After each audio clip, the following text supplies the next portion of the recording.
할렐루야. 이제 오늘 우리가 9월 첫날을 열면서 이제 하나님께 예배를 드리고 또 주시는 말씀을 붙잡고 또 출발하게 되는데요. 9월을 여는 이 첫날의 축복의 말씀은 오늘 이 마가복음 9장부터 시작합니다. 오늘 예수님께서 치유하시는 이 사역 가운데 성령의 역사하심이 동일하게 우리에게도 나타나 하나님의 은총 가운데 승리하는 한 달이 되시길 축원합니다. 8월 한 달도 주님께서 인도하셔서 감사함으로 기쁨으로 이 시간까지 왔는데, 또 오늘 주님께서 주신 말씀 보니까 우리에게 정말 엄청난 말씀을 주셨어요. 주님이 이제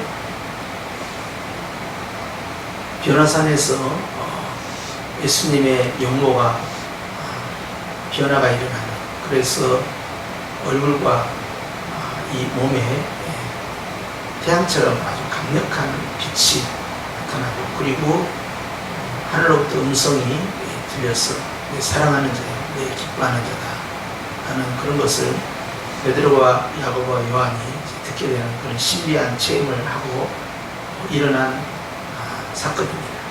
산에서 내려왔을 때 이제 귀신 들린 아이의 아버지와의 대화를 통해서 주님이 우리에게 주시는 것인데요. 이 귀신 들린 아이의 아버지에게 주님이 묻습니다. 이 아이가 언제부터 이러느냐? 어릴 때부터입니다. 그것은 이 귀신 들린 당사자가 아직 청소년이나 아기가 아니라는 뜻입니다. 성숙한 사람이에요. 그리고 이제 귀신이 들어오게 되면 이제 발작이 나고, 또는 물이나 불이나 할 것 없이 집어넣어서 죽이려고 했던 것이 계속 반복됐다는 것입니다. 이것을 보고 우리는 이제 고질병이라고 하는 거예요. 굉장히 오래됐다는 거죠. 잠시 최근에 일어난 사건이 아니라는 거예요. 오랫동안 됐다는 것은 사람에게 어떻게 영향력을 끼치냐면 자포자기를 만듭니다. 그래서 이제 혹시 잘 고친다 하는 의원이 있어서 가보긴 해도 큰 기대는 안 해요. 어제 그 사건이 일어나고 지난주에 그 사건이 일어나게 되면 이 병원에도 가보고 저 병원에도 가보고 이 의사도 만나고 저 의사도 만납니다. 그런데 시간이 오래되면 갈 때 다 가본 거예요. 이 아이의 아버지 입장에서는요, 안 가본 제사장이 있고 안 가본 선자가 있겠냐 하는 거예요. 안 가본 의사 선생님이 있겠냐 이 말이에요. 다 해갔다 이 말이에요. 그런데 최근에 어떤 사람 말이 나사렛 출신 예수라는 분이 잘 고친다더라, 그런 소문을 듣게 된 거예요. 그래? 한번 가볼까? 그동안 안 됐는데. 그 상황으로 시작되는 거예요. 22절에 보니까 귀신이 그를 죽이려고 물과 불에 자주 던든다. 그러나 무엇을 할 수 있거든 우리를 불쌍히 여겨 도와주옵소서. 무엇을 할 수 있거든. 그 무슨 뜻이냐면요, 선생님이 하실 수 있는 만큼만 봐주시면 됩니다. 뭘 해주시랍니까? 안전을 시켜주시랍니까? 편안하게 해주시랍니까? 선생님이 할 수 있는 능력만큼, 할 수 있는 그 영역만큼 뭐 좀 해줘봐요. 크게 기대하지 않아요. 왜? 고질병이니까. 오래됐으니까. 할 만큼 다 해봤으니까. 아버지의 마음이 좀 이해는 되죠. 얼마나 힘들었겠어요. 그러니까 예수님에 대해서도 잘 모르고, 그리고 아까 경험을 했어요. 그 예수님이라는 분의 제자들이 밑에 몇 명이 남아있었냐? 12명 가운데 9명이 남아있어요. 9명이 남아있는 상태에서 그 9명이 달라들어서 이 아이를 치료하려고 해봤는데 치료가 안 됐어요. 귀신이 안 나갔어요. 이미 검증이 끝난 거예요. 그런데 이제 사부께서 오셨다고 하니 선생님이 하실 수 있는 만큼만 해주시면 고맙겠습니다. 크게 기대하지 않는 거예요. 이것이 바로 22절에 있는 말씀이에요. 이 아버지의 마음이 좀 느껴지시는 거죠. 이 아버지가 완전히 낙심했구나 하는 걸 알 수가 있어요. 근데 예수님께서 이렇게 말씀하셔요. 오늘의 주제입니다. 23절 시작. 예수께서 이르시되 할 수 있거든이 무슨 말이냐, 믿는 자에게는 능히 하지 못할 일이 없느니라 하시니. 당신께서 하실 수 있는 만큼만 도와주시면 정말 좋겠는데요. 뭐 좀 할 수 있으면 해봐요. 하는 데까지 못한다는 거죠. 기대하지 않는다는 거죠. 근데 예수님은 할 수 있는 만큼만 하라고? 이게 무슨 뚱뚱한 소리냐? 네가 믿는다면 못할 일이 없어. 이렇게 주님이 시작해요. 그러면 여기에 중요한 사건이 벌어집니다. 이 아이가 고침을 받고 고침을 못 받고 하는 것은 전적으로 누구에게 달렸습니까? 예수님에게 달렸습니까? 이 아이 아버지, 즉 보호자의 믿음에 달려있습니다. 보호자의 믿음이에요. 환자의 믿음도 아닙니다. 환자의 보호자의 믿음이에요. 그러니까 수로보니게 여인의 그 믿음이 그의 딸을 고치는 거예요. 백부장의 믿음이 그의 하인을 고치는 거예요. 회당장의 부모의 믿음이 결국 야요의 딸, 회당장의 딸을 살려내는 거죠.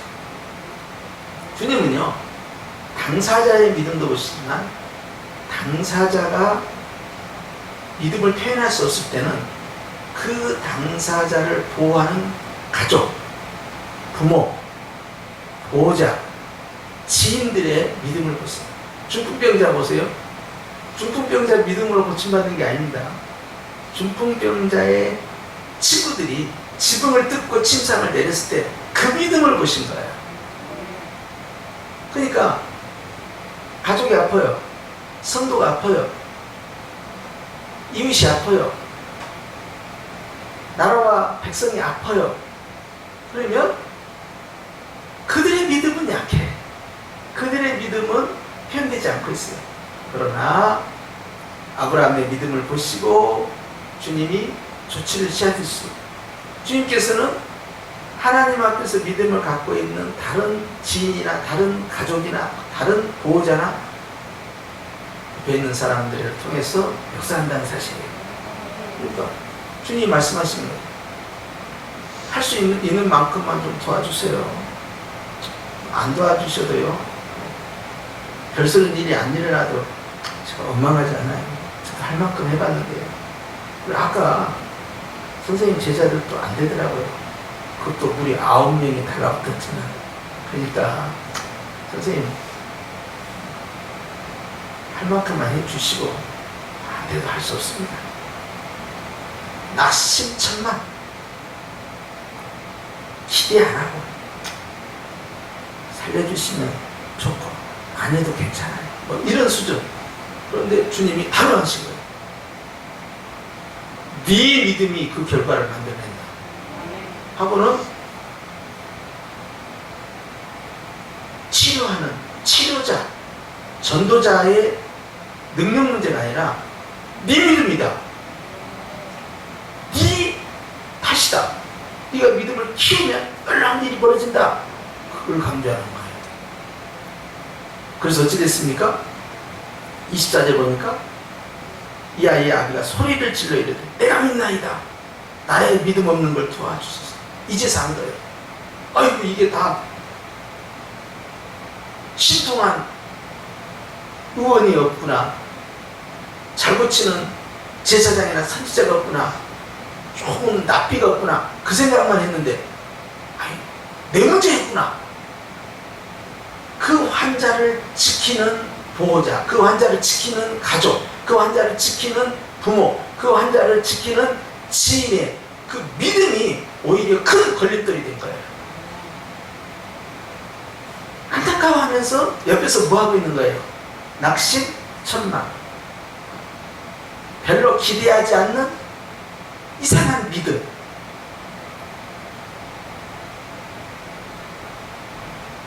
예를 들어서 이런 거예요.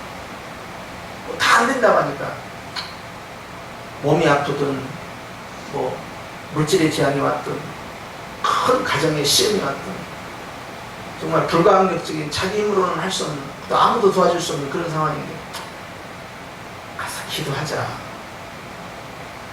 그리고 이렇게 기도나 하자. 기도하자. 그런데 그 말 속에 희망이 없고 확신이 없고 믿음이 부족한 거예요. 그러니까 낙심이 푹 들어가가지고 가서 예배 드리고 기도하자. 주님은 반신반의하고 있는, 별로 기대하지 아니하는 그 믿음을 보고 계십니다. 제가 항상 말씀드린 것처럼 기대한 만큼 가져가요. 기대하지 않으면요 가져갈 게 없어요. 그러니까 예배를 드리러 올 때, 야 오늘은 주님 무슨 말씀을 주실까? 야 성령 하나님이 오늘은 선포된 말씀을 통하여 나에게 어떤 계시 음성을 들려주실까? 야 주님이 오늘 증거된 말씀을 통하여서 하늘과 땅을 창조하신 그 하나님이 동일한 말씀으로 나에게 어떤 말씀을 선포하셔서 나를 새롭게 하시고 문제를 해결해 주시고 나를 치유해 주시고 길을 열어주시고 형통케 해주실까라는 그 기대가, 그게 믿음이에요. 아무것도 기대하지 않는 사람은 아무것도 얻어갈 게 없는 거예요. 오늘도 이 새벽 예배에 나와서 하나님이 우리 어떤 축복의 말씀을 주시려고, 주여 기대합니다, 사모합니다, 할렐루야 주님 좋아요, 이렇게 오는 사람하고 축복해 주시면 좋고 나쁠 거예요 없죠. 벌써 그런 모습 꺾어지기 시작한 거예요. 25절, 예수께서 무리가 달려와 모이는 것을 보시고 그 더러운 귀신을 꾸짖어 이르시되 말 못하고 붙듣는 귀신아, 내가 네게 명하노니 그 아이에게서 나오고 다시 들어가지 말라 하시매, 귀신이 소리지르며 아이로 심히 경련을 일으키게 하고 나가니 그 아이가 죽음같이 되어 많은 사람이 말하기를 죽었다 하나, 예수께서 그 손을 잡아 일으키시니 이에 뭐하니라 일어서니라. 아버지의 믿음이 일어서니까 아이도 일어서는 거예요. 부모의 믿음이 일어서니까 아이도 일어서는 거예요. 애기 탓하는 거 안 돼요. 아유 우리 아이 말이야 교회도 안 가고 말이죠, 믿음이 다 무너져 버렸다고 말이야. 우리 아이 말이야 공부도 안 하고 말이죠, 예배도 안 드리고 말이죠, 예, 게임만 하고 친구들하고 놀기만 하고 말이죠, 예, TV만 보고 돌아다니기만 하고. 자녀 탓나면 안 됩니다. 내 믿음이 먼저 일어서야. 아무리 말을 해도 안 들어요. 선생님이 말해도 안 듣고, 부모가 말을 해도 안 듣고, 할아버지 할머니 말을 안 듣고, 누가 말을 해도 안 들어요 도대체. 낙심천망. 목사님 기도 좀 해주세요. 기도 좀 해주세요. 그런데 내 믿음이 된 것이 아니라 그 기도를 요청하는 그 보좌의 믿음으로 역사가 벌어집니다. 어떤 마음으로 기도를 받느냐가 중요한 거예요. 보호자가 얼마나 중요한 역할을 하는 겁니다. 제자들이 큰일 났어요. 9명이 이렇게 합니다. 28 시작. 집에 들어가시니 제자들이 조용히 묻자. 왜 조용히 물어요? 주님은 됐는데 나는 안 됐어. 그러니까 부끄러운 거야. 왜 안 됐지? 왜 안 됐지? 주님, 우리는 어째서 못 고쳤어요? 우리가 할 때 왜 귀신이 안 나갔어요? 이 사람들은 귀신을 쫓아내는 경험이 있는 사람들이에요. 왜? 12명의 제자들에게 주님께서 권능을 주셨다고 하셨죠. 그리고 가는 곳마다 복음을 전파하게 하셨어요. 이미 나왔었잖아요. 그 다음에 70명의 제자에게 동일하게 권능을 주셨잖아요. 그리고 귀신들이 한국학교 만들었잖아요. 경험이 있는 자들. 그런데 이번에는 됐어요, 안 됐어요? 안 돼버린 거예요. 아, 이번에도 돼야 되는데. 근데 주님, 어찌하여 그 귀신, 우리는 못 쫓아갑니까? 지난번에는 우리가 명령하면 나갔는데 이번에는 안 나가요. 그 말이에요. 주님, 29절에 이런 말씀이십니다. 시작. 이르시되 기도 외에 다른 것으로는 이런 종류가 나갈 수 없느니라 하시다. 잘 들으십시오. 결론입니다. 부모에게는, 보호자에게는, 가족에게는, 부모에게는 주님이 이렇게 말씀하셔요. 믿는 자에게는 능히 하지 못할 일이 없다. 기억하십시오. 그런데 사역자에게는 이렇게 말씀하시죠. 기도 외에는 이런 종류, 이런 능력이 나갈 수 없다. 둘로 나눠집니다. 기도를 받아야 되는 보호자에게는 믿음이 있느냐를 보고 계십니다. 그리고 이 상황처럼 환자가 전혀 자기 의사 표현을 못하고 자기 믿음 표현을 못할 때는요, 보호자의 믿음을 보시고요, 또는 바디메오처럼요, 내가 너를 고쳐줄 줄 믿느냐? 주여 믿는나이다, 믿나이다, 믿나이다, 이렇게 하잖아요. 그럼 그 사람의 믿음을 보시고 고쳐주세요. 그런데 지금 이 귀신 들린 이 아이의 신앙 표현할 길이 없습니다. 그래서 부모가 표현해야 돼요. 부모의 믿음이 중요한 거예요. 네 믿음이 있느냐 하는 거예요. 그러면 사역자에게 주신 말씀이 뭐냐면, 사역자입니다. 우리는 왜 못 고쳤습니까? 사역자에게 하신 말씀입니다. 기도 외에는 이런 누가 나갈 수 없다. 가장 우리가 흔히 하는 이야기가 기도는 하지 마. 기도합시다. 기도합니다. 그런데 이거 할 때 굉장히 조심해야 돼요. 주님이 그 말을 딱 내뱉을 때 그 사람 마음 가운데, 감정 가운데, 생각 가운데 기도하면 된다라는 표현인지, 아니면 기도밖에 할 거 없고 내가 뭐 할 수 있겠느냐라는 낙심과 좌절, 자포자기가 섞여져서 나온 말인지 주님은 다 분석해버립니다. 사역자가 굉장히 조심해야 돼요. 아유, 너무 힘들어. 정말 이거 불가능한 일이네. 자기가 그렇게 생각하면서 기도합시다. 아니, 너도 안 고쳐질 걸 알고 있으면서 뭐 환자를 위해서 기도한다는 거야. 이제는 사역자의 믿음이 중요합니다. 기도하는 사람. 그런데 주님이 그 사역자에게 말씀해요. 기도 외에는 이런 유가 나갈 수 없다. 다른 버전에는 금식 기도 외에는 이런 유가 나갈 수 없다. 그 뭐냐면, 왜 사역자에게 기도를 강조하시고 왜 금식을 강조하시느냐? 그것은 지금 이 사역자가 믿음이 있다는 거예요, 없다는 거예요? 믿음이 없다는 거예요, 지금. 사역자가 안 될 걸 알면서 기도해줘. 못 고칠 걸 알면서 기도해줘. 잘 안 될 것이라는 그런 예상하는 마음이 그 속에 존재해서는 아무 기적이 일어나지 않습니다.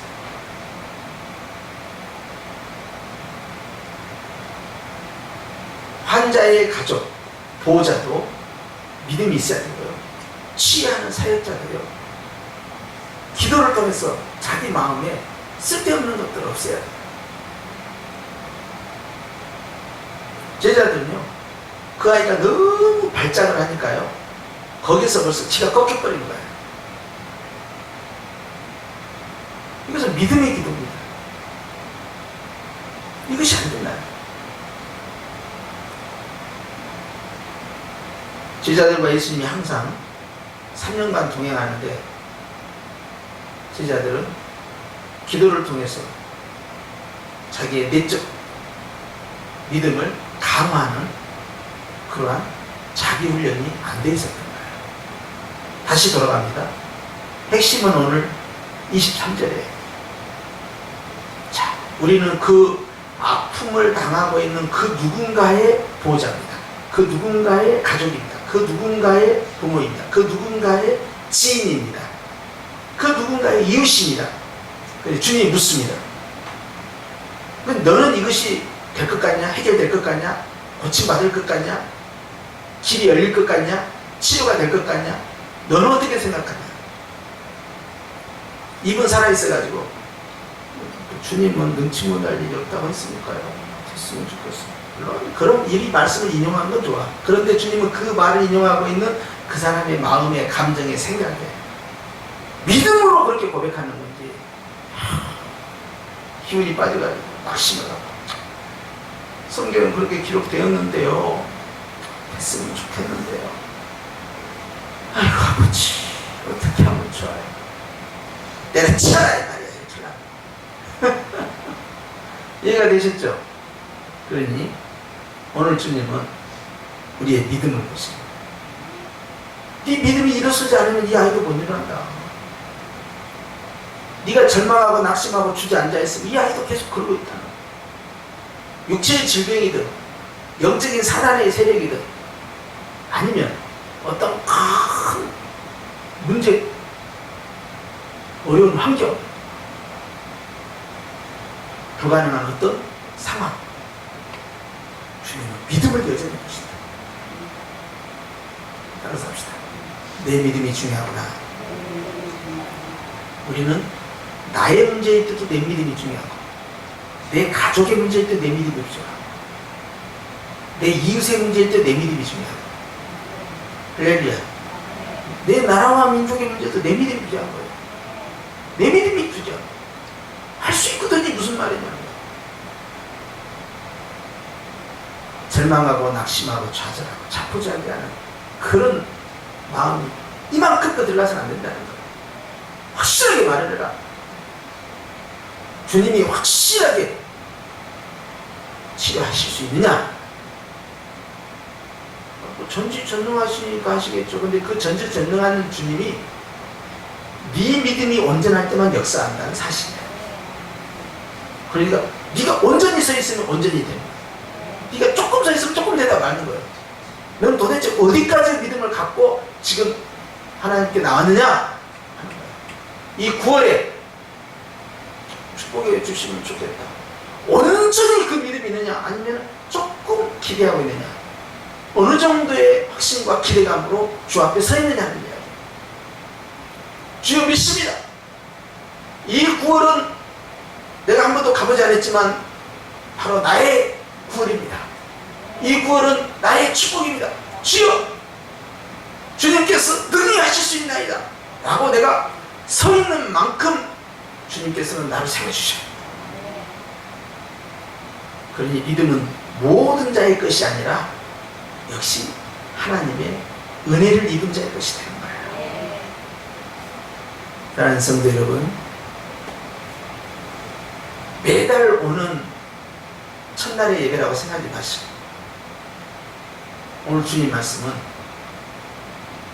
믿는 자에게는 능치 못할 일이 없다라는 견고한 담대한 믿음으로 큰 기대감으로 9월을 갈라 나아가시길 축원합니다. 하나님의 지팡이를 들어 손을 내밀어 갈라지게 하라. 네 믿을 만큼 갈라지는 거예요. 너로 말미암아 네 가족이 살고 네 자녀가 살고 네 부모가 살고 네 이웃이 살고 이 나라의 민족이 살고 네 믿을 만큼 이루어진다. 할렐루야.